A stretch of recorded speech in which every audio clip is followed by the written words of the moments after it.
ജഗതി ശ്രീകുമാർ, അല്ലെങ്കിൽ ലളിതമായി ജഗതി എന്ന പേരിലും അറിയപ്പെടുന്നു. ജനനം 1951 ജനുവരി 5.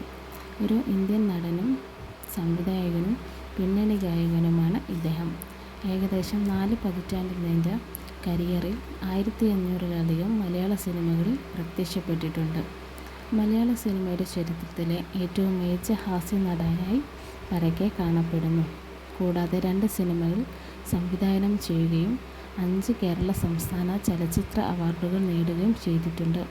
അദ്ദേഹത്തിൻ്റെ സ്ക്രീൻ ഇമേജിൽ നിന്നും വ്യത്യസ്തമാണ് അദ്ദേഹത്തിൻ്റെ പ്രസംഗങ്ങൾ ഇപ്പോഴും ജനപ്രിയമാണ്.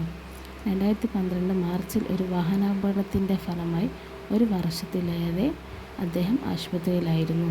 അപകടത്തെ തുടർന്ന് അദ്ദേഹത്തിൻ്റെ സിനിമാ ജീവിതം നിർത്തിവച്ചിരിക്കുകയായിരുന്നു.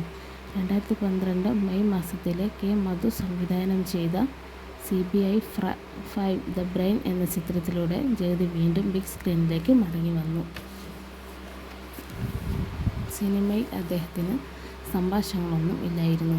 കൂടാതെ CBI സീരീസിലെ മുൻ ചിത്രങ്ങളിൽ അദ്ദേഹം അവതരിപ്പിച്ച CID വിക്രം എന്ന അവിസ്മരണീയ കഥാപാത്രത്തെ വീണ്ടും അവതരിപ്പിച്ചു.